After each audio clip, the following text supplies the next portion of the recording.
Good morning and welcome to ELI's webinar. My name is Caitlin McCarthy and I'm the Director of the Associates Program here at the Environmental Law Institute. You have joined us for Beyond Politics, the private governance response to climate change. We are delighted to welcome everyone here today to this ELI public webinar, and I encourage you to follow the events page on our website, eli.org, for future events. For our audience members on GoToWebinar, we highly encourage you to submit questions to GoTo's question box. Please do not save your questions until the end and send them as soon as you think of them. I'd like to thank our wonderful panel for being here with us today to speak on this fascinating and timely topic. The full speaker bios are posted on our website, eli.org. But for now, I would like to briefly introduce the moderator of our panel, Cassie Phillips. Cassie is the director of the Private Environmental Governance Initiative at ELI. Cassie has negotiated a number of complex multi-stakeholder environmental agreements implemented through regulatory as well as voluntary means, and is an expert on the law and policy issues associated with voluntary standards. Prior to joining ELI, Cassie's robust career has included roles as the Vice President of Sustainable Forestry at a company regarded to be one of the world's largest private owners of timberlands. She has also been in private practice with a focus on business and natural resources law in the U.S. Senate and as a legislative assistant. She earned both her JD and her Bachelor of Science in Forest Sciences from the University of Washington. For more on Cassie, we encourage you to visit the event page where you can access her full bio, as well as the bios of our other outstanding panelists. We're glad to have you all here. With that, I will turn things over to Cassie to introduce today's topic, as well as the rest of our expert panel. Thank you. Thank you, Caitlin, and welcome everyone to this very timely and important subject. Our topic today is private environmental governance, and that is, how and why do private companies take on roles that are traditionally held by government?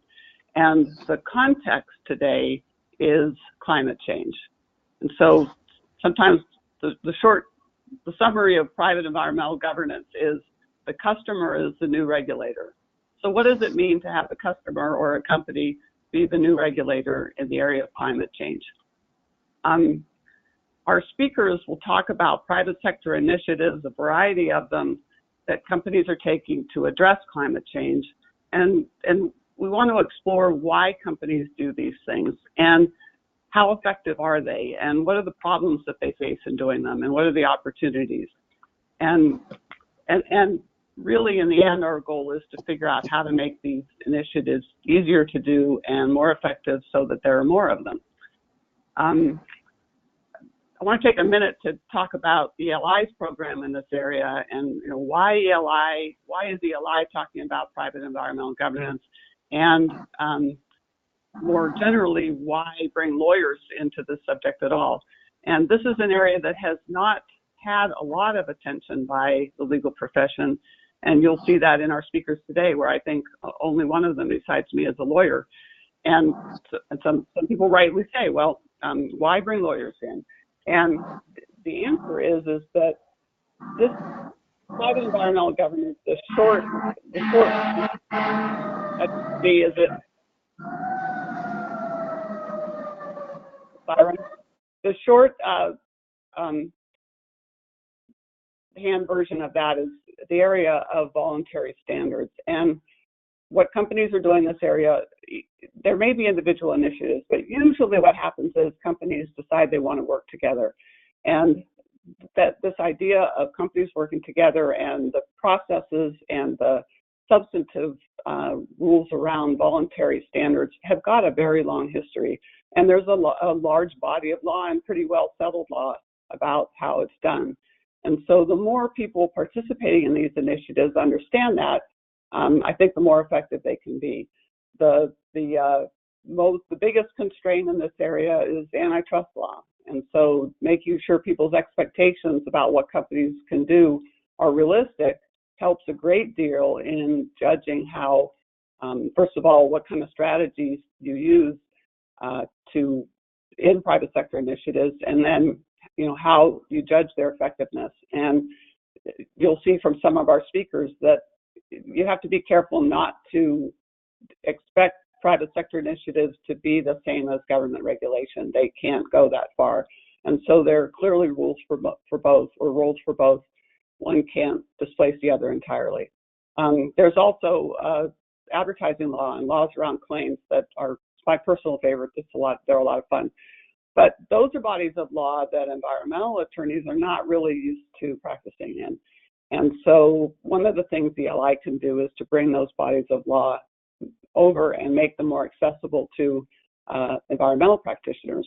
But environmental practitioners have got a huge role to play in this, because these private sector initiatives, once they go beyond a single company, then you've got lots of questions of governance. And environmental lawyers are experts in governance. Environmental law is administrative law. And how do you make governance systems that are truly sustainable, that will retain the support of the regulated, will last over time, will have clear language that can be enforced? Those are things that ELI attorneys are experts at, and the larger community that's engaged with ELI, that's our expertise. And if we can bring those things, those skills to bear in the area of voluntary standards, private environmental governance, private sector initiatives, we can be all the more effective in what we do. So with that little pitch about why you bring in the lawyers, I'll turn to the speakers. We have great speakers for you today. And as Caitlin said, the full bios are available, and I won't repeat them, but I will say that our first two speakers will be Mike Vandenbergh and Jonathan Gilligan. Both Mike and Jonathan are professors at Vanderbilt University. Mike is a well-known expert in the area of private environmental governance. He's our other attorney. And if I'm giving another attorney short shrift, I apologize. And Jonathan is a physicist. And they are the co-authors of a recent book, Beyond Politics, the governance response to climate change, and that will be their subject. And I'd hold the book up like a book pitch, but I won't do that. We can do that for you, Cassie. Oh, good. So we'll hear a lot about that fascinating book. Our next speaker will be Stephen Harper, and Steve is the Global Director of Environmental Policy for Intel Corporation. And he's going to talk to us about Intel's initiatives in this area and the IT industries, the pressures they face and the reasons they do these things and what they do, and it'll be very interesting.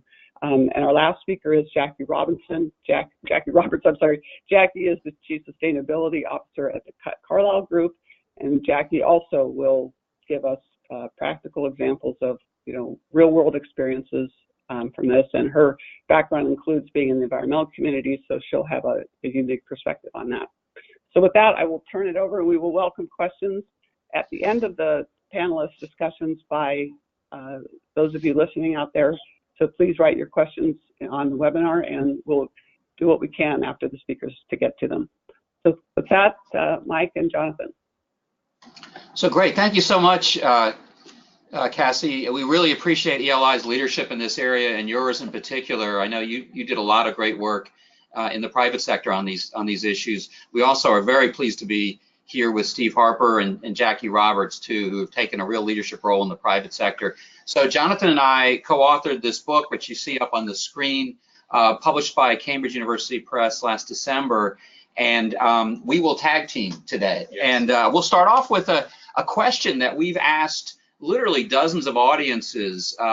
Who announced a goal to eliminate 1 billion metric tons of greenhouse gas emissions by 2030?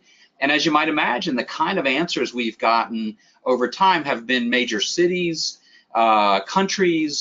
Someone one time said Rhode Island. And of course, all those on the panel know the right answer here is Walmart. Walmart committed by 2030 working with several leading environmental groups to reduce greenhouse gas emissions from its supply chain by 1 billion metric tons. That's following an initiative where they had said 20 million metric tons and then exceeded that several years ago. So they have 10,000 suppliers in China alone and a global network. So there's a remarkable potential effect on the global GHG emissions. Mm-hmm. And I think you could say that our book is really an exploration, not just of what corporations are doing, but the entire non-governmental or private sector. What's happening out there? What's causing something like this to occur? And what we'll do next is just say that we've gotten a substantial number of reviews: Science, Nature, Climate Change. Dan Farber did a piece in Legal Planet. Environmental Forum ran a nice review of the book. And what we'd like to do, though, is particularly with this webinar, move out more into the practicing law community and the applied policy community, because we really wrote this book to be technically defensible, but to reach out to a more general audience. Wouldn't you say? Yes, Jonathan? absolutely. Okay, and so we'll start with the underlying climate problem. Just spend a minute or two. I know this audience is very sophisticated, but Jonathan will after we talk about sort of what we're trying to achieve with the book, we'll just say a word or two about where we see the climate science. Let me say that the book, as a general rule, is trying to achieve three things. The first is something that we see missed all the time in policy debates, which is that it's not enough simply to reframe the climate problem over and over again by providing more information. That doesn't seem to change people's beliefs or their support for climate mitigation. And a point of the book is that much of what people are doing is engaging in solution aversion, that they're worried about what the solution is. So it's as important to describe different solutions to the climate problem as it is to describe the problem itself, if what we want people to do is better understand and act upon the climate threat. So that's number one.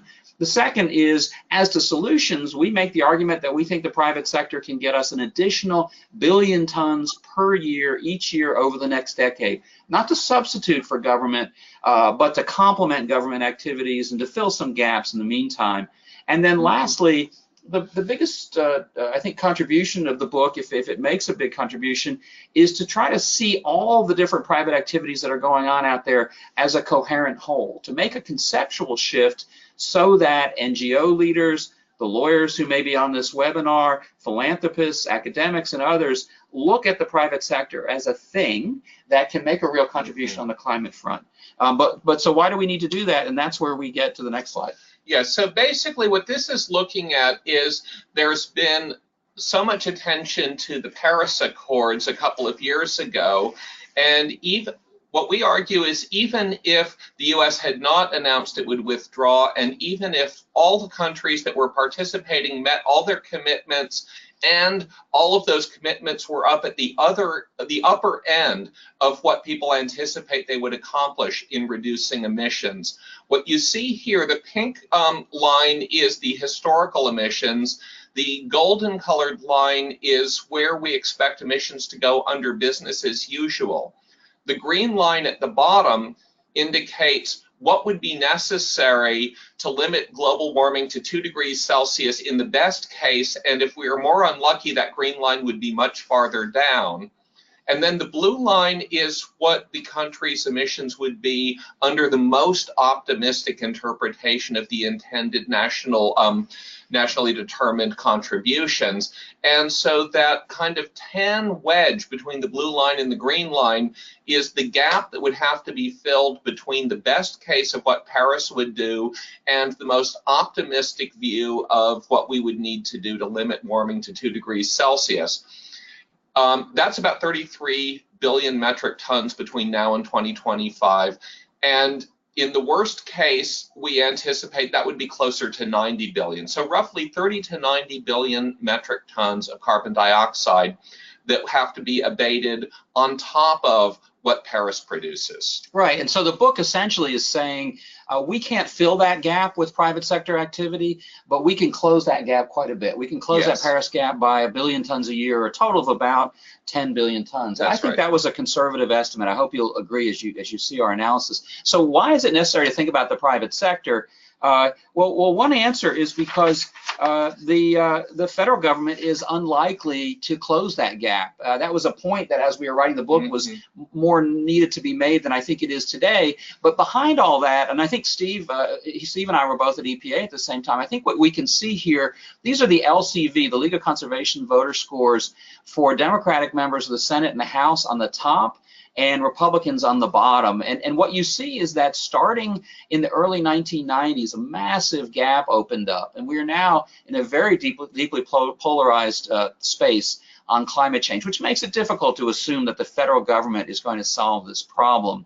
And so you might then say, well, will states and cities fill the gap? And the point in the book is not that either the federal government or states and cities shouldn't try to do so, but it's very difficult to see how you completely close that gap. I'll just give you one quick example, which is that although 20 states have set greenhouse gas targets, and California's just made some major important moves in this area, those 20 states only account for a little more than a third of US greenhouse gas emissions. The kind of states where we're working in now are not moving in that direction. And in fact, the southeastern states would be the 6th or 7th largest country in the world, and they're not in any way moving in the direction of reducing greenhouse gas emissions through government policy. So there's a room here for private action. And you might simply say, well, the right answer is just to provide more information. Let's just provide more information. That's called in the psychology literature the information deficit model. If we give more information, people's beliefs and their action will change. And there's very little support for that in the climate area. Instead, what we tend to see are two widely understood phenomena in psychology: confirmation bias and motivated reasoning. In essence, people don't start with a blank slate. They start with a worldview, and they pick and choose the information that they're hearing in order to confirm that worldview. And that makes it very difficult to reach much of the American population. So on top of that, what we see is that between 2/3 and 3/4 of the American population views big government as the biggest problem we face. So if you combine this worldview issue, confirmation bias, motivated reasoning, what you see is that if people are worried about big government, which we often think of as solution aversion, they're worried that climate change means big government, then many people in the American population are unlikely to get on board with doing something about it. So what we're offering is another way to think about this problem, which is that the private sector can do quite a bit more than we would otherwise think it might. And it can't completely solve the problem, but it can make a contribution. So we're moving from thinking of who the actor might be to saying it must be government to saying it could be any private organization. And rather than simply saying, oh, there's some law or a policy or program, we ask what kind of private initiative might fill the gap. And the examples we see across the board: the Marine Stewardship Council accounts for 10% of all the fish caught for human consumption. The FSC accounts for much of the forestry, roughly 14 to 15% of temperate forests. I know Cassie's been heavily involved in SFI as well. Environmental supply chain requirements are imposed by more than half of the major companies in 8 leading sectors out there. A recent lobbyist said that Target and Walmart can be thought of as the leading regulators of toxics in America because of their private toxic standards.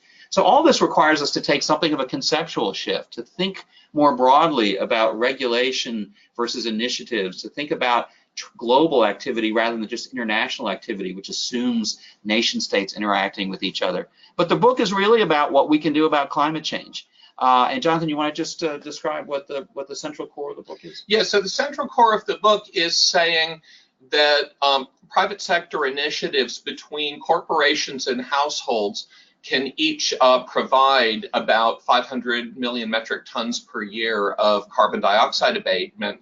And so that adds up to about 1 billion tons per year. And we take an analytic approach to this to try to be able to set priorities and assess the practicality of various private sector initiatives, which can be corporations, they can also be NGOs, they can be households, where we start with looking at what we call the technical potential. So go ahead.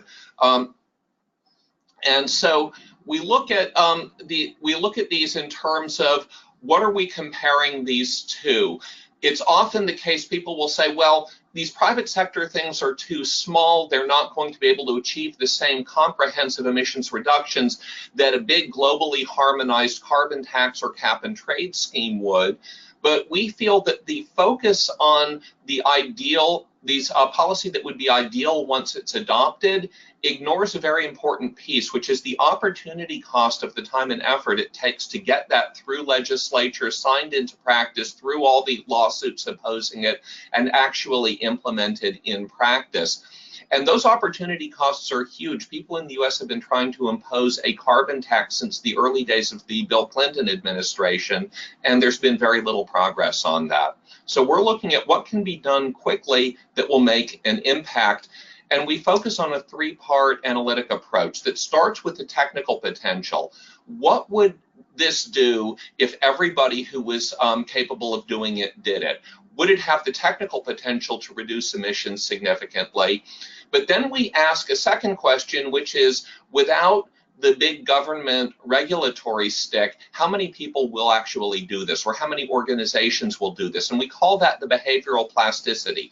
Carpooling, for instance, is capable of producing huge emissions reductions, but very few people voluntarily do that, and we have to take this into account.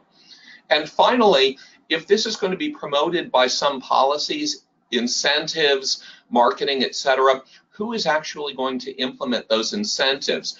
Is there an actor? That could be a traditional public governance, or it could be a private actor who's going to put a policy in place to encourage this behavior. Right, and I would say that maybe one of the biggest contributions from our perspective of the book is that we do use this three-part analysis. When you're interacting with others, particularly if there are students on the line, look to see how often people deal with all three of these factors.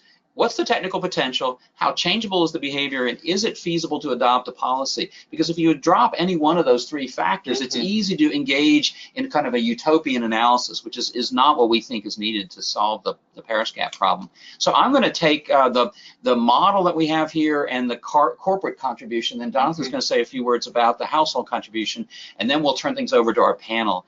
So we're not assuming that everyone acts altruistically here. Much of the model that we built for this book is about why there are already self-interested motivations that exist out there, such as market failures. In shipping, much of the cost of shipping a good is borne by the party shipping the good, the fuel cost, not by the shipping industry itself. And as a result, the shipping industry has less incentive than it otherwise would to reduce fuel use. And we see those kinds of issues over and over. There are also behavioral failures. People are overly optimistic, they lack information, etc.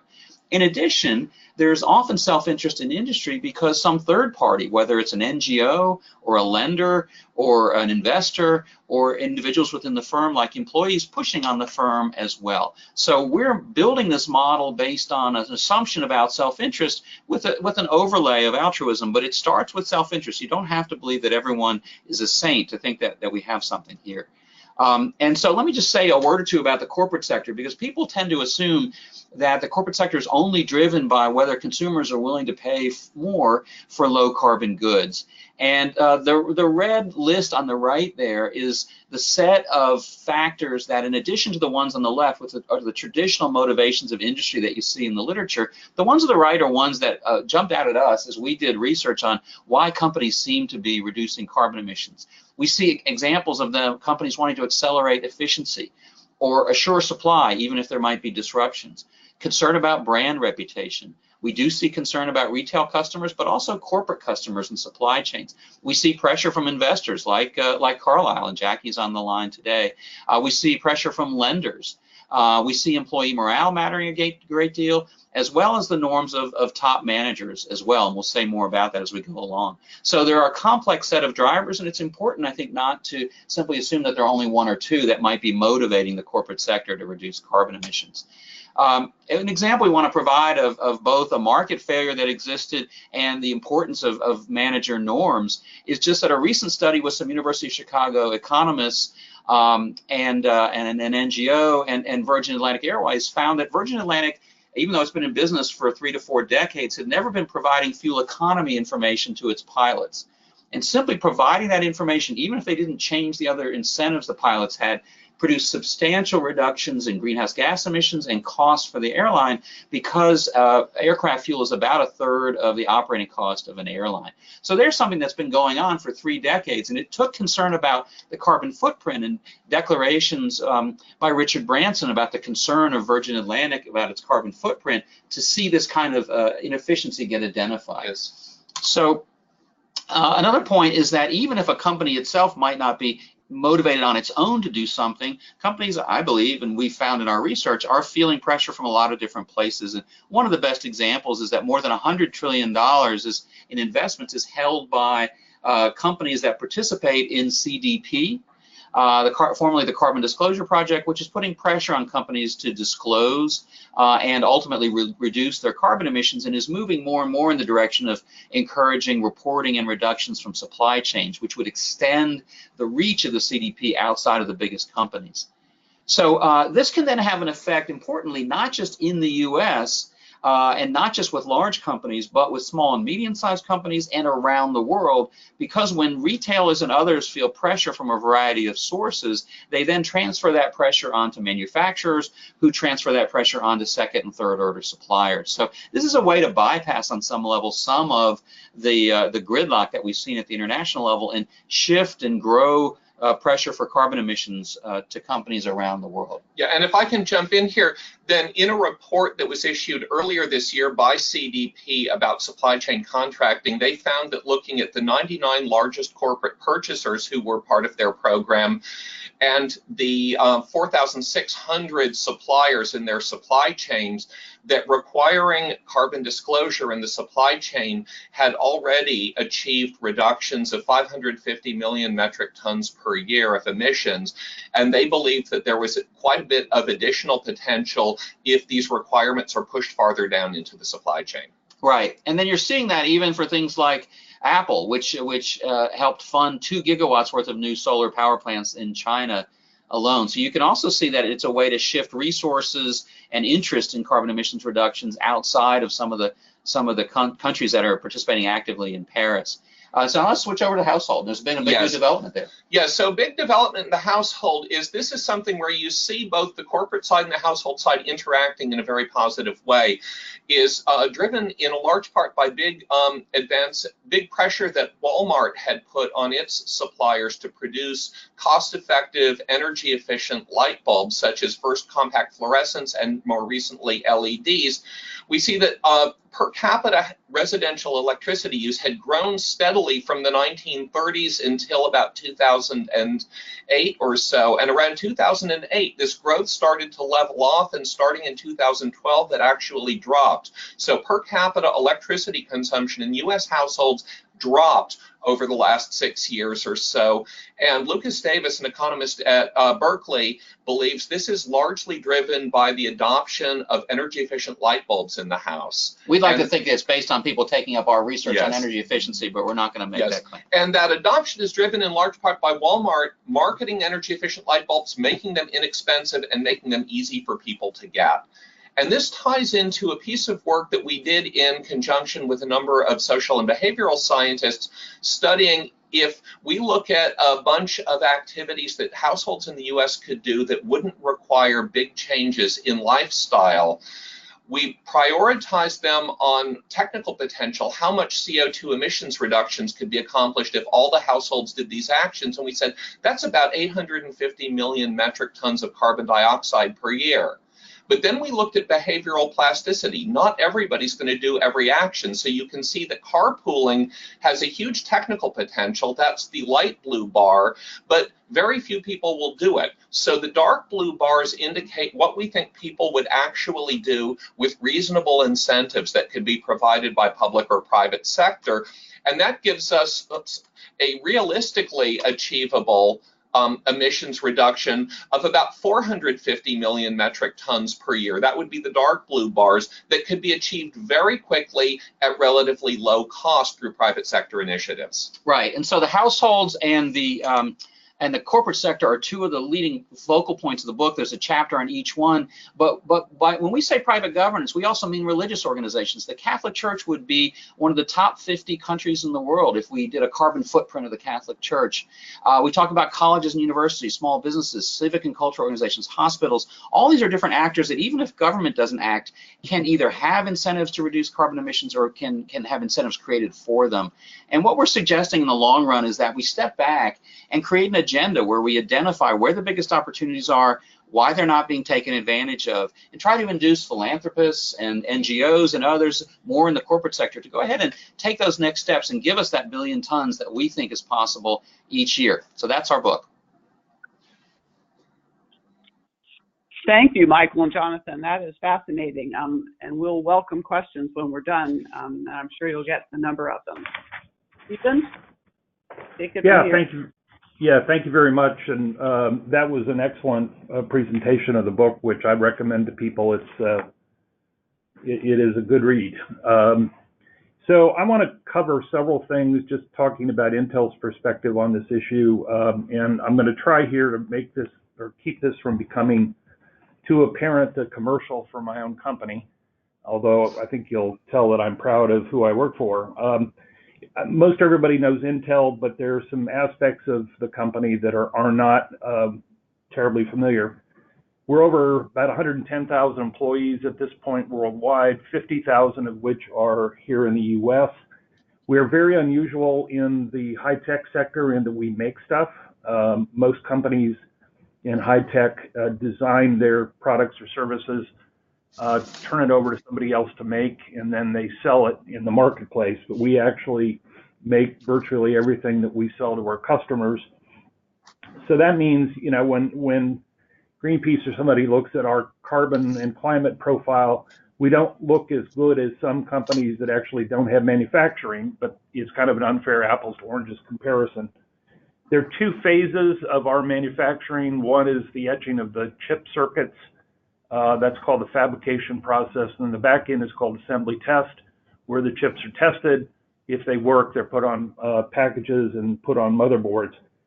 One of our fabrication facilities costs $4 to $5 billion a piece when we build them from scratch.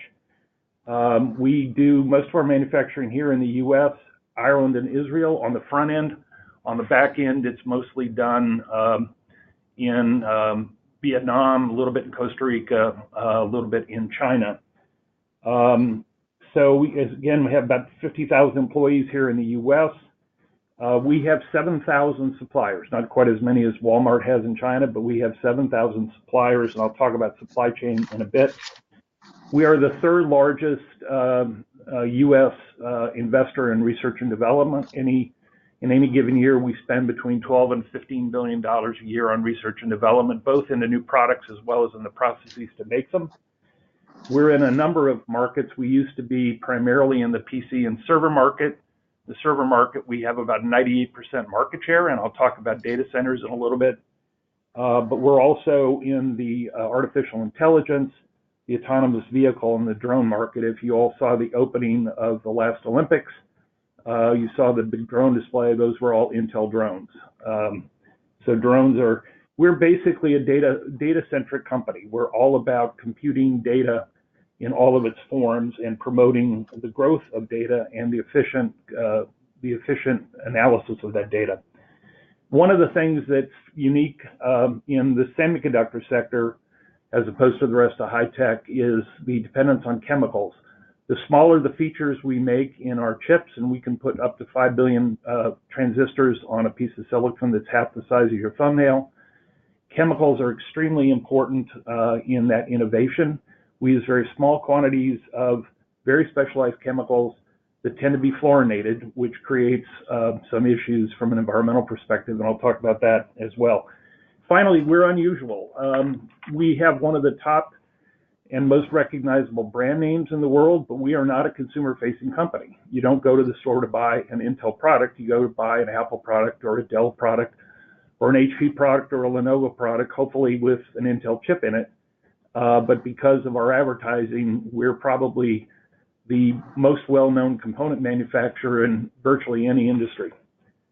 So what have we done on the environmental side? I've been at Intel for almost 21 years now, and I've been involved in a lot of different things. I would say the most successful and the thing I'm most proud of is having been involved in our reduction of the emissions of PFC gases. PFC gases are fluorinated, that's the F. We emit them in relatively small amounts. Our whole industry is about a tenth or thereabouts of 1% of the U.S. greenhouse gas inventory. But fluorinated materials last in the environment forever, and so they have very high GWP numbers. But we drove a worldwide semiconductor industry commitment to reduce emissions. And this is an important point. We did that because we were afraid 18 years ago that the European Union was going to ban the use of fluorinated gases. And we said, how can we get out in front of that? And we did it through this voluntary commitment that has driven huge reductions in PFC emissions worldwide in our industry. As a company, we chart our greenhouse gas emissions, scope 1, 2, and 3, against the 80 by 50 line. If you chart, a straight line, if you're going to get to 80% reduction by 2050, we chart our emissions against that line, and we're below that line consistently year in, year out, and we're making progress to remain below that, in significant part because of our PFC reductions, but also because in the United States and Europe, we're 100% renewable powered. That's largely through the direct market, but increasingly we have very large solar farms at our facilities in the US and Europe. Water is a big deal. We use a lot of water to make semiconductors, and we are bipolar in that we operate in places that are either very wet, like Oregon and Ireland, or very dry, like Israel, New Mexico, and Arizona. But in all of those communities, our water use is a concern, and so we've committed to 100% restoration of the water we use in our facilities worldwide. We've also moved to a complete commitment to LEED buildings. We've got over 15 million square feet of office space and factory space that is LEED certified and generally LEED Gold or better.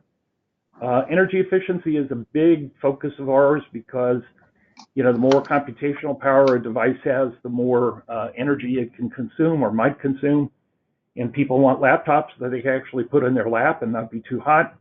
And so we've spent a lot of time working the Energy Star program and elsewhere to improve the energy efficiency of our devices while the computational power increases.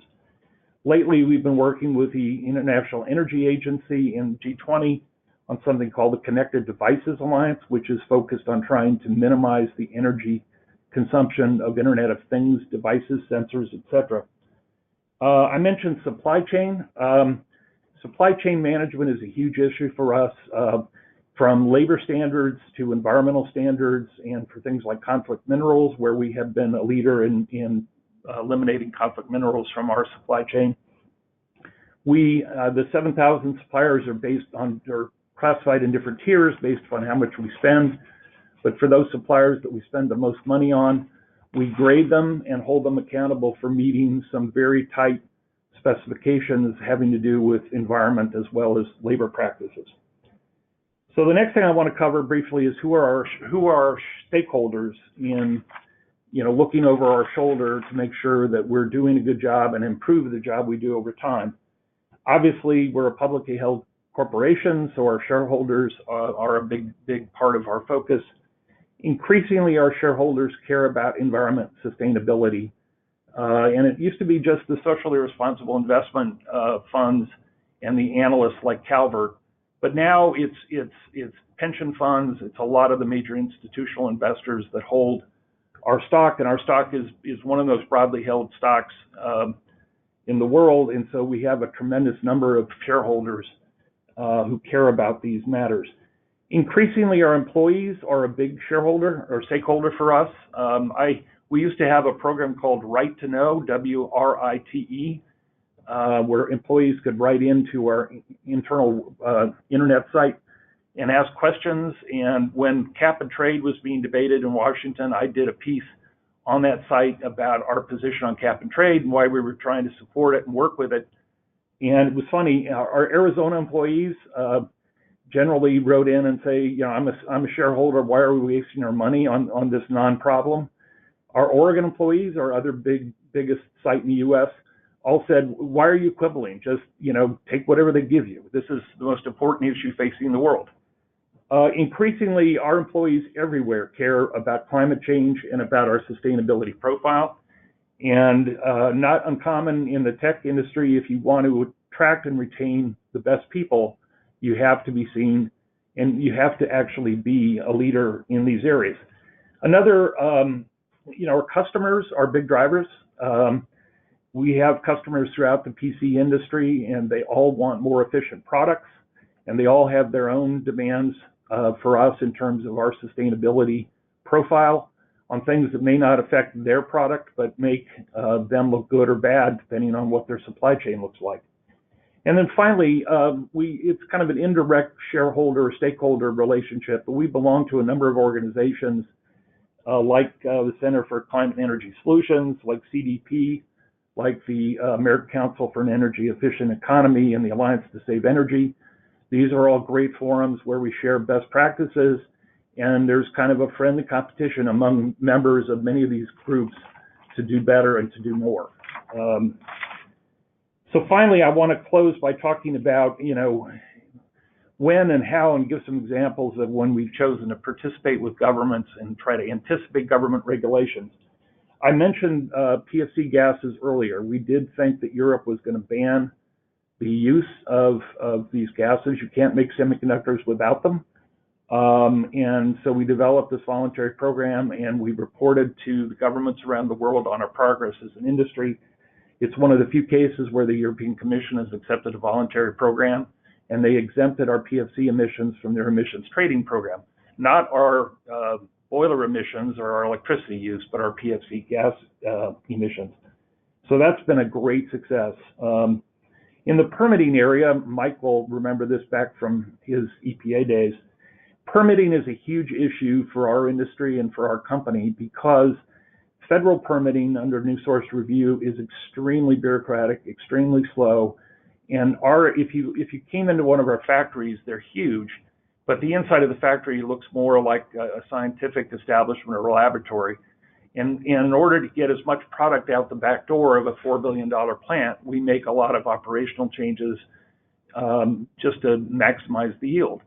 And a lot of those changes under traditional federal permitting would require lengthy modification processes and lots of delay. So led by Intel, but the rest of the industry has been part of this, we decided we're going to reduce our emissions below the federal major source thresholds so that we would be able to live under state permitting programs, which typically are more flexible.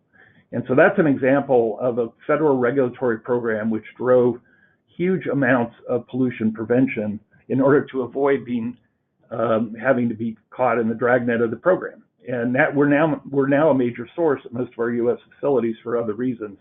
But that drove huge pollution prevention in our industry. But we also anticipated at some point we would become a major source. So over the last 25 years, we have participated in numerous pilot programs with U.S. EPA and with our states to develop flexible permitting programs and approaches, including something called the plant-wide applicability limit or PAL permitting processes that are now part of the federal code that allow for the kind of flexibility as long as you stay under a very tight cap. That's the trade-off. Flexibility in exchange for a higher degree of pollution control than you would have to engage in if you were a traditional permittee. Green chemistry is a big deal for us. We have to use fluorinated chemicals. We're busy trying to figure out alternatives. We've spent 25 years and billions of dollars trying as an industry and a company to get out of the fluorinated business. We're not there yet, but we want to develop chemical processes that are not subject to regulations where possible, and that means making them greener. I also want to briefly mention cap and trade. It's a good case example. Back when cap and trade was being debated with various bills like McCain-Lieberman here in the U.S., all of the proposals were so-called upstream programs. In other words, the onus for holding permits or allowances was on the part of the gas manufacturer or the fuel manufacturer or importer. And our PFCs were covered, even though they're not in the European program. Most of our PFC suppliers are Japanese companies, and Japanese companies often get out of markets where they see a regulatory threat, and we were afraid we were going to lose our supplies. So we were supporting cap and trade throughout the processes, but we were arguing for the onus to hold allowances to be put on us, not our suppliers, which is counterintuitive, but that was simply to give us more control over our own destiny, our own operations. And then finally, I just want to talk for a second about data centers. When I first joined Intel, shortly thereafter was the California energy crisis. And of course, we all know that had to do with bad market design and malefactors like Enron. But at the time, a lot of people thought it was data centers. And there was a lot of bad data out there about how data centers were, they were the Godzilla that was going to consume the U.S. electricity grid. As a result of concerns about limits on our markets, we went together with a lot of the major IT companies and formed something called the Green Grid, which has developed standards for how you design more efficient data centers, how you locate data centers to be more efficient, and on our part, how you design more efficient chips that run those data centers, because again, 98% of the world's servers run on our chips.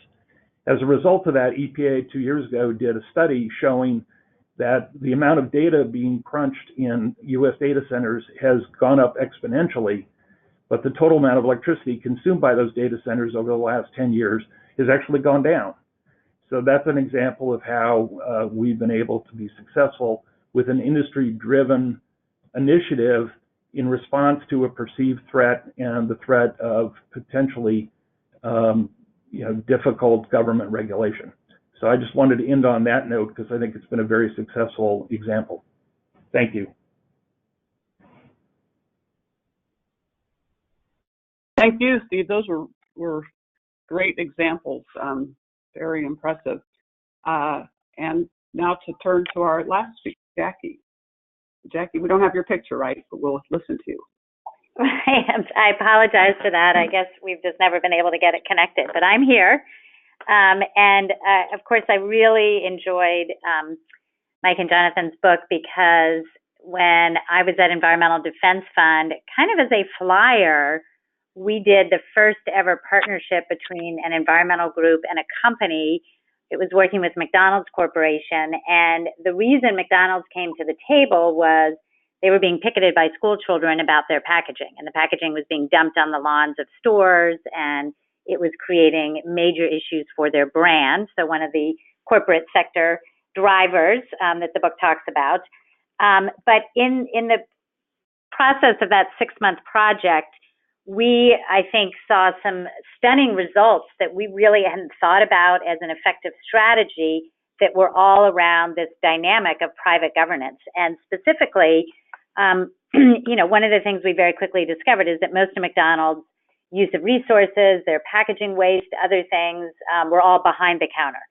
So it was the cardboard boxes delivering all of the food and the packaging that was used for sandwiches and the smaller packaging items. But and at the time, cardboard boxes weren't generally recycled. They had no recycled content in them because all the industry players said, if you put recycled content into the boxes, they will collapse and they won't hold up on the trucks.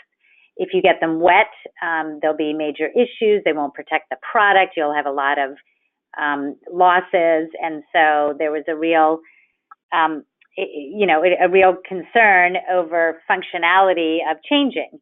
And we discovered that when McDonald's basically said to its entire supply chain, if you can make a box with recycled content, we'll buy it. And within, it was probably 6 weeks, a small supplier came in and said, yes, we can make a box that's got 20% recycled content in it that meets all of your specs for functionality and wet strength and all the other areas. McDonald's tested it out. They said, great, we'll buy as much as you can make. And today cardboard boxes are 50% recycled content. So we've gone from 0 to 50 with no regulation, no enforcement, nothing that's had to be followed up on in that time. And then of course it's also driven the collection of cardboard boxes. So today we're at a 90%-ish recovery rate for cardboard boxes when it was probably 10% when all of this started. So I think that was a real eye-opener for those of us in the advocacy community about how do you use this very powerful dynamic between customers and suppliers, dynamics around brand, and so on. And so where I sit today at Carlyle, which is we own about 175 different companies in virtually every sector. And so there are a lot of different issues. And what my role is to try and support our companies as they develop strategies around sustainability. And these days, those strategies always start with these questions of what do customers want? What do employees want? What do we see our competitors doing? The competitive dynamic is very strong. What can we do that there actually is some efficiencies and cost savings? And when you start to put together that universe of motivations, it's pretty easy to start to drive forward on voluntary initiatives. And I think that that's where we really see companies moving forward. And that's where I think this is, what the book does to bring together those dynamics and talk about if you could really put them on steroids, those dynamics, what a big difference they could make in our climate problem. And I thought I would give just two examples of two sectors where I've seen the dynamic work, one incredibly well and another maybe, a bit more fits and starts. So interestingly, the one that I think has worked very well in terms of these dynamics playing out is kind of the telecom and media sector. If someone says to me today, where has this voluntary private sector action really made a difference, I will describe the race to the top, as I call it, that you see in the telecom sector. The competitive dynamics are very strong. We recently bought Veritas from Symantec and carved it out. And one of the big questions was how much of the sustainability program is going to come with that separation of the company. And we knew very quickly we had to build that because of the race for talent and how difficult it is to recruit talent in Silicon Valley. And we knew that we had to make sure that our new company was as strong on sustainability as the parent company they were coming out of. And also seeing that dynamic with customers. We own another company, Synergies, which sells to Vodafone and Verizon and various companies. And those customers all asked Synergies to start reporting to CDP, the Carbon Disclosure Project, and they started doing it. And they then engaged Climate Corps fellows from Environmental Defense Fund to help them figure out how to be able to report reductions that they could bring to their customers. Customers recognized those reductions, and that was important in the customer relationship. We've seen, Synergies then figure out how to use those CDP initiatives to develop materials to help with recruiting, because they get questions about this space a lot as they go out to recruit. So everything that Steve was describing, I think, is all of the benefits that have come out of this dynamic in the telecom sector, and the real leadership we've seen there on, everything from running data centers off of renewable energy to thinking about greener chemistry and everything in between. What I've also seen is we've had some companies that have also been asked to report to CDP. In one case, it was an auto supplier, so reporting up to an auto manufacturer. Another case, it was a consumer products company reporting up to a large retailer. In this case, it was Walmart. And in the retail sector, we've seen that companies are being asked, suppliers are being asked to report to CDP, and they're not getting any acknowledgement of receipt of those reports. They're not getting any acknowledgement of reductions that have been made. So, so we see a bit of a disconnect where even though Walmart is in a macro way adding up gigatons and reporting on those successes, the feedback isn't being given directly to some of their suppliers. It's still the old way of doing business. Okay, yes, you may have gone to renewable energy, you may have done a lot of reductions around carbon and invested in that area because we said it was important, but all we care about is price. And none of that really matters in this relationship as we're negotiating over price. So that's been a place where I've actually, seen management teams of some of our companies say, we don't really think this is truly important to those companies, because if it was, there would be some sort of recognition and reward. And, we feel like we invested a lot and we're told, wink, wink, it doesn't really matter. We just want to make sure that you're going to cut your price by 5%. So we've actually seen companies stop reporting to CDP, even though their customers are asking them to, because they felt like it doesn't matter. And that's just the wrong dynamic. And so, my last thought would be how important it is in this private governance dynamic to remember the feedback loop. So it's one thing to make the initial request, but just like you pass a law and enforcement is a huge part of that strategy, these requests that are being made and that people are taking credit for on their website and in their marketing, there's got to be follow through. And then actually some either incentives or penalties that go with that, so that there's a little more clout behind some of these requests and dynamics. So, for whatever reason, in the, I think in the telecom sector, it's worked really well, and the competitive dynamics are part of that. But in other sectors, you know, I think there needs to be some more work on follow through. So I'll stop there, and so we can move to questions. Thank you. Those are great examples. I maybe it's the I'll take the privilege of the chair here and just tell a little anecdote talking about enforcement. In the world of supply chain management, you often get questionnaires from customers about things like CDP, or they ask for commitments and then follow them up with certificates. So they ask the companies, the suppliers, to sign a certificate saying, I did what you asked me to do. And I was always curious as a lawyer, why these certificates? Why not ask for a warranty? Or why not ask for indemnification, you know, classic contract terms? And I asked one major customer once about that, and their reaction was, "Oh my goodness, no! That would mean we really would have to enforce it." So a certificate was viewed as an easier and softer enforcement tool. I thought that was really interesting. So now we get to turn to the listeners' questions, and we have one that's been there quite a while, and I think almost everyone can probably answer this, but the question is, what opportunities, what potential is there to coordinate voluntary requirements within a product supply chain? So this example would assume probably a single company buying from multiple suppliers, wanting commitments, and not just enforcing them single supplier by single supplier, but actually trying to come up with legal ways for the suppliers to actually coordinate among themselves. It's a challenging legal issue, but can any of you speak to that? And Cassie, can I take this as Steve? Can I take a swing at that one? That's a huge issue, and it's an issue that Intel is in the middle of, because we're in the middle of the supply chain. We've got 7,000 suppliers, but we've also got customers like HP and Apple and others. And so we are both the cause of,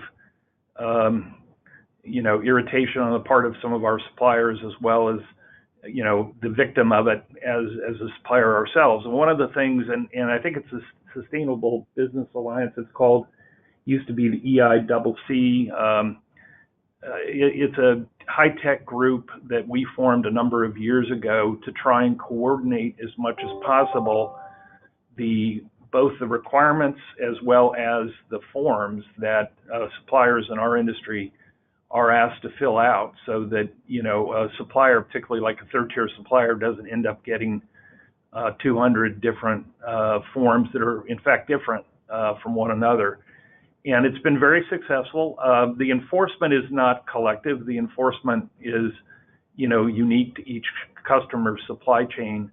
But to a large extent, the data and the reporting and the auditing is shared. And it's been very successful most recently in dealing with the conflict mineral issue in our industry. We use a lot less conflict minerals or minerals generally than the jewelry industry or the auto industry. But the activists came after Intel and Apple because of our brand value, and our CEO at the time took this as a top priority issue, and we drove it, and we realized we couldn't do it as Intel alone. We had to do it in common with others in our industry, and we used that mechanism to drive both the standards, the auditing processes for the smelters, and actually inspection at some of the mine sites. So it's a very successful model that we've used in our industry.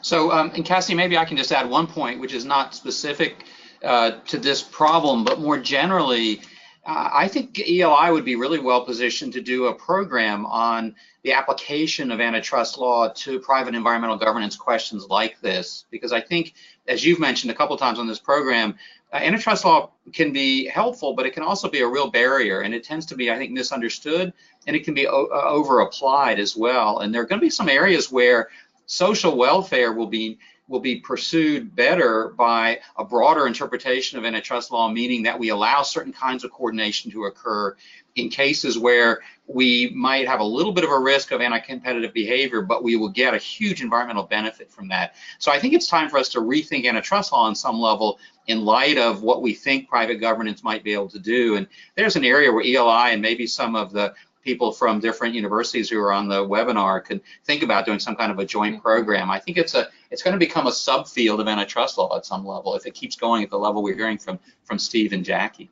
Yeah, but another part I think where there's a lot of room is for just kind of standards processes, because if there's a third party or outside public standards process, then that provides a uniformity that everybody can buy into, but it's not something like a kind of covert coordination among businesses. And we've seen with environmental work, a lot of role for private sustainability standardization and certification. Yeah, those are excellent points, and I think definitely a role for ELI, just starting with education, because the law is pretty well settled, and the courts like voluntary standards. The antitrust laws favor them, but there's I's you have to dot and T's to cross. There's processes that are highly recommended, and if people just had a higher awareness of them from the start, I think they could probably avoid taking risks that they don't need to take. Whether there's really a need for legal reforms, that's a way more sophisticated question than, I'm not an antitrust lawyer by any means, but it's just always interesting to me how little people working in this area seem to understand that the law applies. And I think a lot of that is because the law is so well settled that it's not talked about very much in the conventional standards bodies like ANSI and ISO. They're so used to it, it's part of the framework. But anyway, it would be something I'd love to be able to do more on at ELI. But let me move on. Here's a question for you, Michael, about what can state government do to incentivize private governmental initiatives? Right. I think there's a great deal state governments and local governments can do as well. One example is just to use the procurement system of the state government, the local government, to buy those products that might have been subject to a private disclosure standard, to preference goods in that area. Another area is to play a convening role. I think, for example, in the U.S. Southeast, there is a great deal of thinking going on as new data centers get opened here. Often, whether it's Facebook or Google or someone else, they're saying, we'll open a data center in your community, but we want it to be with renewable power. And I think that thinking about issues of economic development and recruiting industries, but doing so in ways that will help us decarbonize the economy, are bigger picture things that states can do as well. Jonathan? Yeah, I'd like to jump in and point out the example Mike was just giving also is something that we don't usually think of, which is where private governance initiatives by the companies building the data centers is actually influencing the state governance in a greener way. But another piece of this I think is really important also is state pension funds control a lot of money, and there's an increasing interest among a lot of state treasurers in considering the environmental impact of their pension funds and then using shareholder initiatives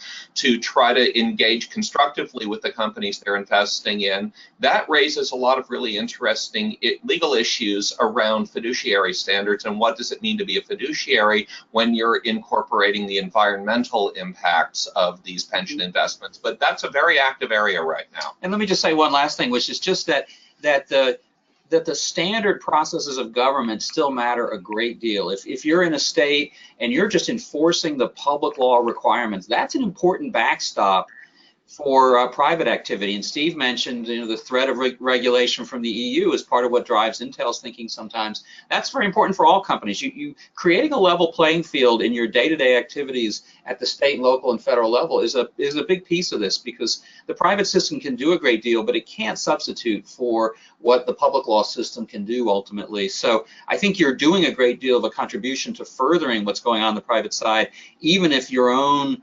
the scope and your jurisdiction is simply to go out and enforce existing laws. That provides a platform on which a lot of these other activities can occur. Stephen gave a good example of with Intel plants choosing to be regulated at the state level, and that's an interesting incentive there in state government. Jackie, I don't want to leave you out of this discussion. Do you have anything you'd like to comment about from your experience about incentives states can do to for private sector initiatives? I mean, I think, state pension funds are obviously a very big client of ours and a big dynamic in not just the kinds of scrutiny and questions that get asked about environmental and social performance, but also the emerging field of impact investing. And I think that is going to be a very interesting type of investing to watch because there's much more demand for it than there is supply. And so I think there's going to be creativity about how do you create an impact investment, and that means thinking about what are the types of new initiatives that you have to build into a company's practices to be enough to really flip it from just having a really strong sustainability program to actually something where it's significant enough, the product line has been tweaked enough to qualify as an impact investment. And I think people will find a premium for those investments because demand is so high for that right now, and I think it's going to continue to explode. Can I just add an historical note here? I started my career working for the state legislature in Colorado, my home state, and this is a long time ago, but I remember the state treasurer in Colorado at the time was a guy named Sam Brown, who kind of disappeared off the radar screen, but he had been an activist in the anti-war movement. He was a scion of the Buster Brown shoe fortune, interestingly enough. But he was the first state treasurer, I think, in the country who decided that he was going to control the funds that the state had and which banks they put the money in for, investment holding purposes. And he was going to put those funds in banks that met certain social, what he termed social responsibility criteria. And a lot had to do with where they lent. Did they lend into the inner city? Did they have a record of not discriminating and redlining in terms of equal opportunity lending, et cetera, et cetera? But, that's, I think, where this whole idea, which is an important one in our shareholder community, state funds and state pension funds are one of the biggest forces for pressure to be sustainable and to be environmentally responsible. But I think that's where it started, and it's come a long way, because when he first started doing it, he was viewed as like he was a Martian. It was a revolution. Right. Just sticking to the topic of government incentives, one thing I found in my work is, there's a whole question, there are legal questions around delegation. And there's a whole set of policies embedded in government around delegation or deference to the traditional technical standards, ANSI, and those sorts of standards are embodied in OMB Circular A119 for you policy standards wonks out there.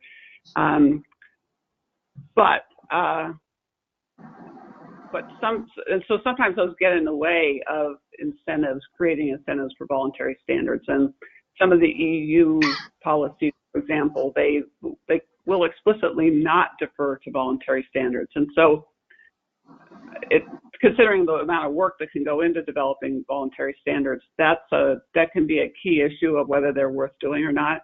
And I wondered if Mike, if you and Jonathan had crossed that issue in your research, and if others have comments too. But it's a fairly specific question of, to what extent does the government deferring to voluntary standards provide an incentive for them, or a disincentive if they don't?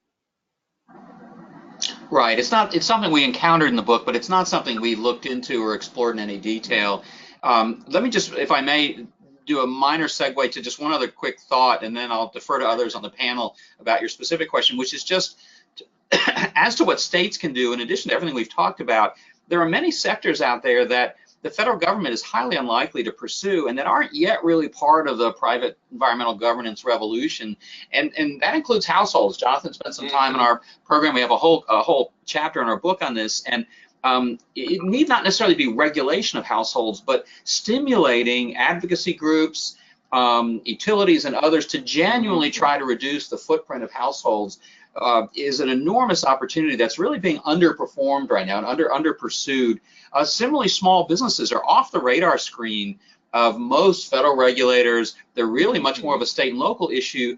Private certification schemes for the local businesses about their carbon footprints and things of that nature. Those things, if stimulated by state and local governments, I think could really make a very big difference in areas where we're just unlikely to be displacing any kind of federal action anyway. But that's just an additional thought. Thank you. No one else wildly excited about my delegation question? Can I tackle one aspect of the standards world that I think is worth paying attention to? Standards play a huge role in the IT industry, particularly around interoperability and Bluetooth, and so we live and die by standards that are developed ideally in certain ways that ensure broad participation. But there is some opportunity sometimes when governments reference private standards. They need to make sure that they're referencing standards that in fact are developed in accordance with best practices in the standards world. And there's an example of a program called EP, environmentally preferable something assessment tool. I forget what the second E is. It's an organization it's a program run by an organization in Oregon. The EP standards for electronics are referenced in the federal acquisition regulations, and so they are a requirement, and they embed Energy Star, but a lot of other things. And there have been some cases with some high-tech product sectors where the standards that are incorporated have not been developed in accordance with best standards practices, which include, for example, broad participation. And because it's referenced in the federal acquisition regulations, it becomes basically the force of law. And under the Obama administration, they cracked down and made sure that things like that in the FAR were actually being implemented by acquisition, by procurement officers in the federal government.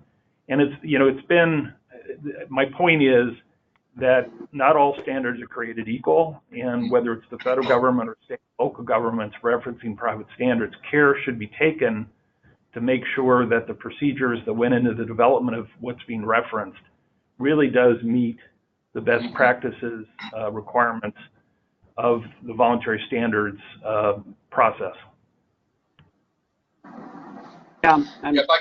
If I could jump in, I think sort of something that what you were saying, Stephen, makes me think of also. It's not something implemented by the federal government, but a lot of the criticism that the LEAD program ran into, that it's all at the design phase and no part of it is monitoring the building's actual performance. Yeah, fair enough. Yeah, part of the challenge with this private sector initiatives is, to the extent government does adopt them by reference or rely on them for procurement, they become pretty darned important in the sector affected, and therefore you can expect controversy. This is again the role for lawyers. You can expect controversy, and therefore you will want to be able to go back and show that you used the right processes to adopt them or engage the affected stakeholders so that you've got at least procedural arguments that they had their chance. There's so many parallels to administrative law. It's just it's so interesting to think through. You could draw a chart that shows the learnings from administrative law and the learnings from private sectors, but these are really important questions about how far sectors can go and how widely adopted they can be, and whether they run into trouble. But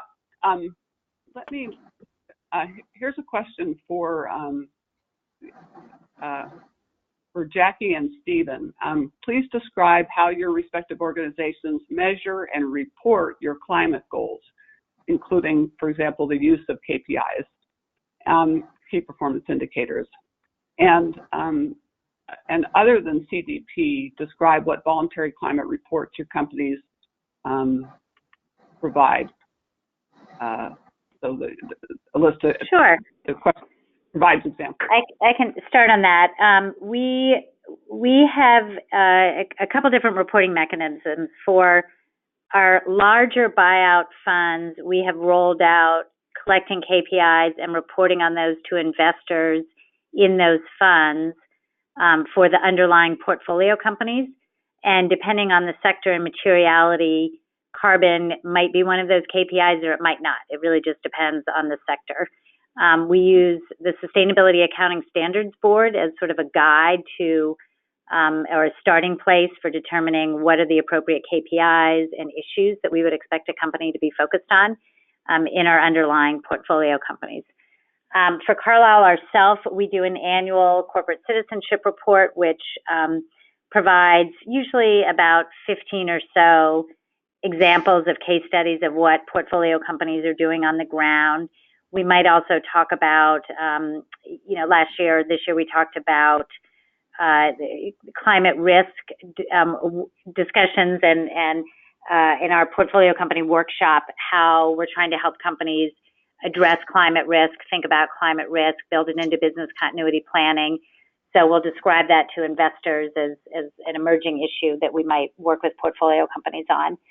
And then we are the first large private equity firm to be carbon neutral ourselves.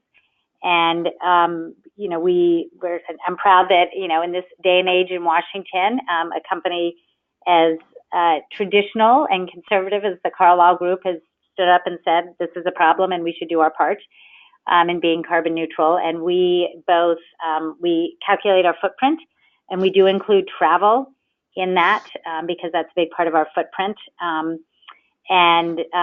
We also then, we're doing things, a lot of our reductions have been focused around our IT systems. We're doing some office renovations, and we're getting some reductions in our office footprint from those.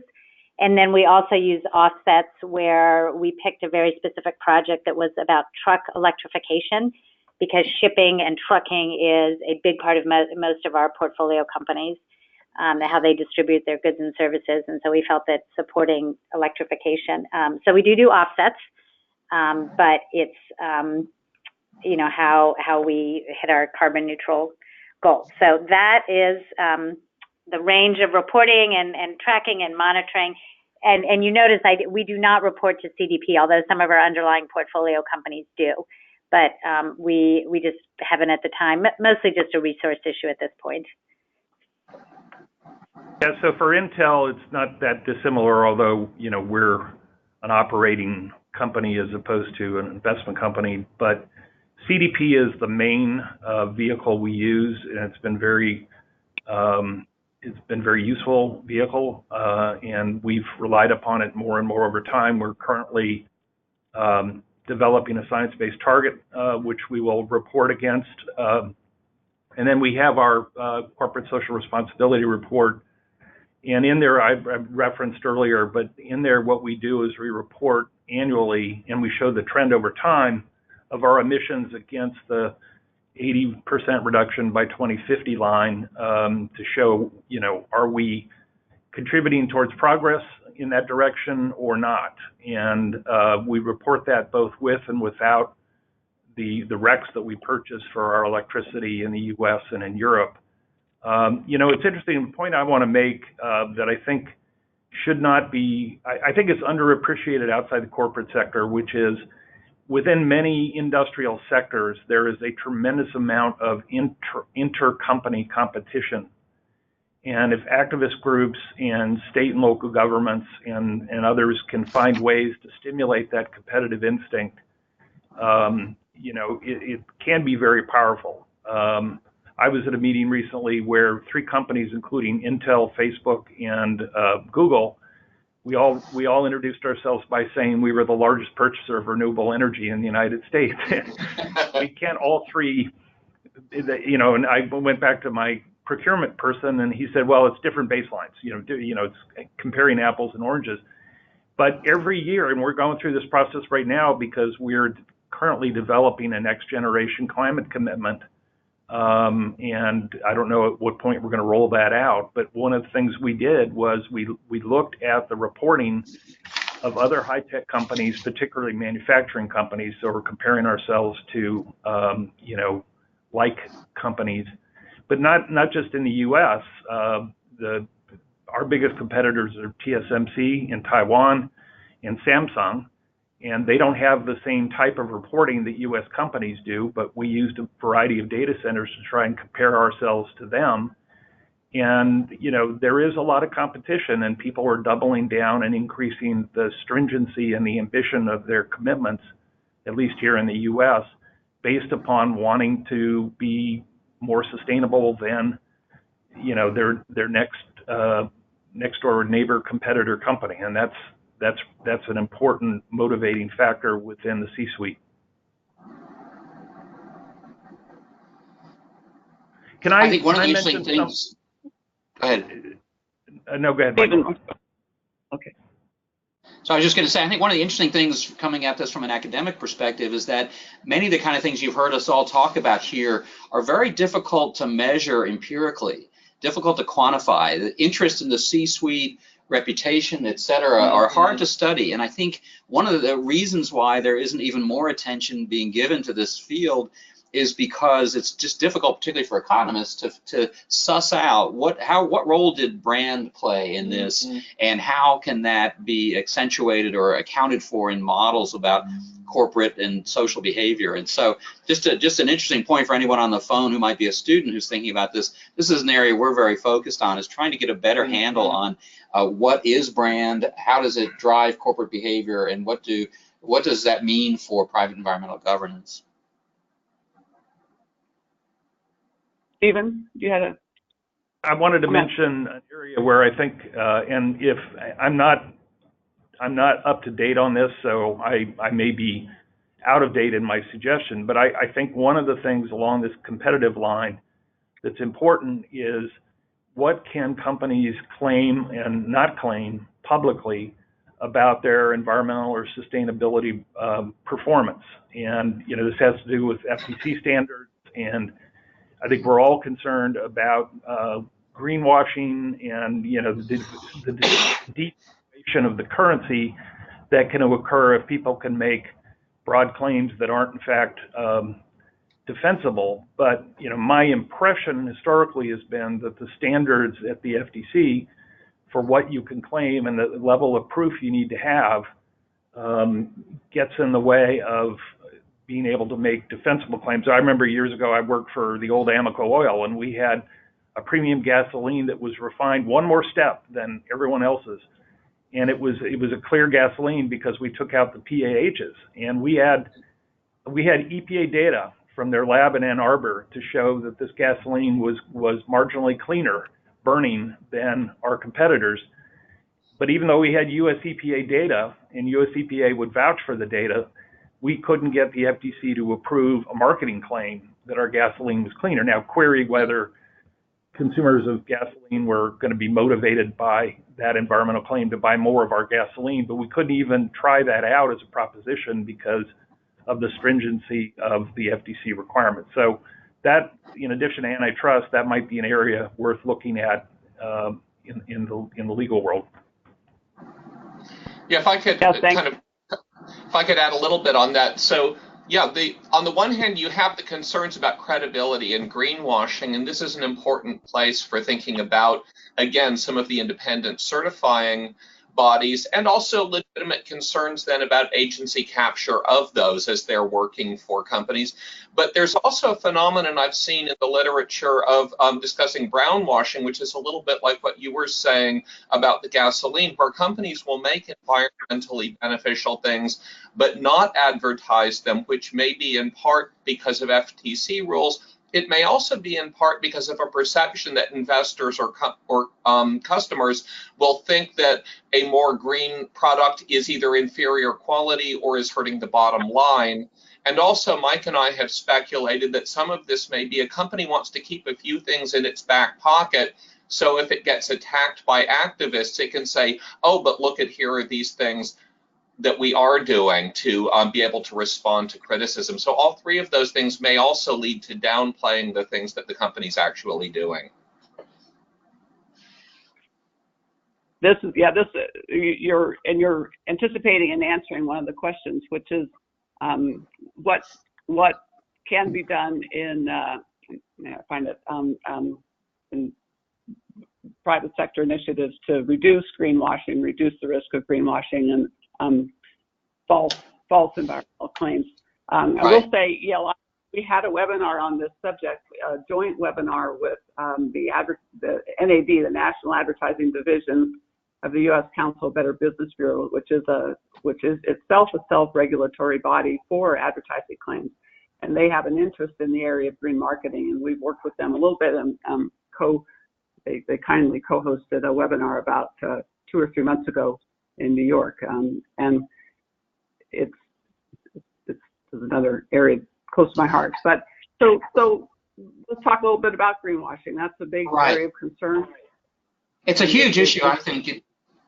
And Cassie, and I think that one of the things we hope will happen as a result of our book and a lot of other things going on out there is that the funders who support the environmental community and the environmental community itself will recognize that a very important role for it to play is to continue to monitor and, frankly, not to whack efforts where someone is trying to do the right thing and fails a little short, but really to go after, in particular, those parties who aren't doing anything or doing very little and then making false claims about it. Because I think we can expect some role from the FTC, et cetera, but in the final analysis, I suspect that there is much more enforcement that occurs out of fear of exposure and concern about brand reputation in response to either press or NGO-generated concerns. And so I think this whole area doesn't function well if greenwashing becomes dominant. It only works if you can put up with a little bit of greenwashing on the margin, but if it begins to dominate, the whole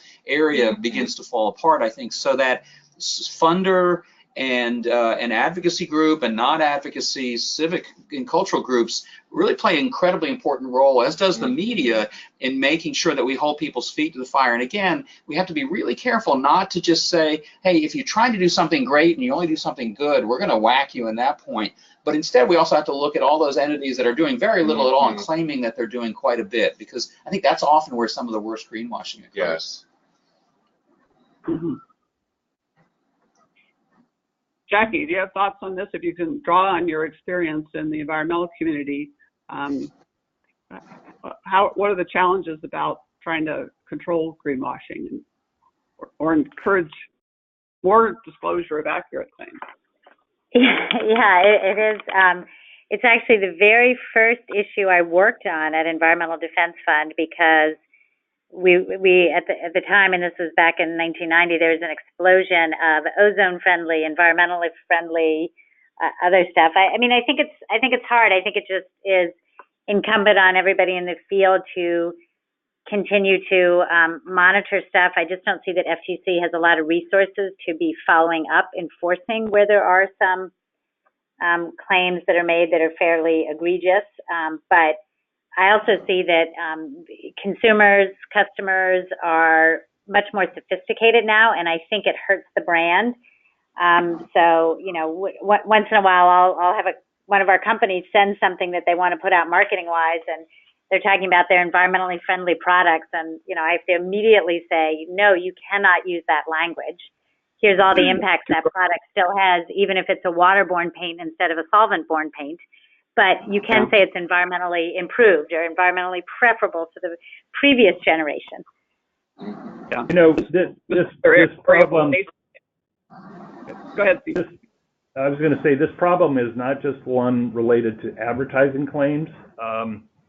There is an oil company that I shall not name, but used to advertise itself as being very green and ran into some problems, like major oil spill in the Gulf, and was shown not to be as green as they were claiming to be. And I remember a previous CEO of ours, when we were trying to get him to be more comfortable with approving us in our annual shareholders report, in our CSR report, not in advertising, but in other corporate communications, to be able to talk about the things that we were doing that we were very proud of.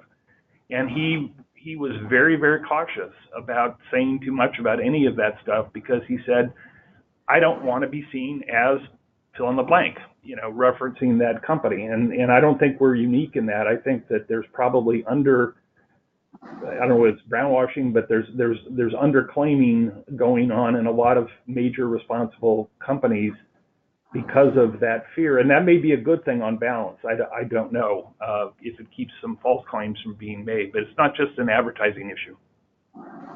Right. So one thing we found in our research is that a lot of companies are actually doing things that you would think they're actually doing them for consumer products, but not labeling them or claiming benefits from them. And again, it seems to be reputational insurance as much as anything.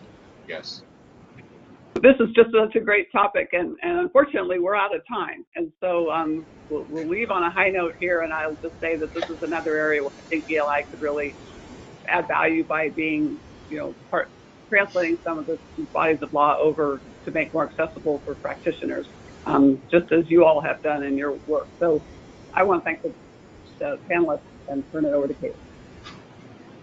Great, thank you so much. And thank you to our audience for joining us here today and for your thought-provoking questions.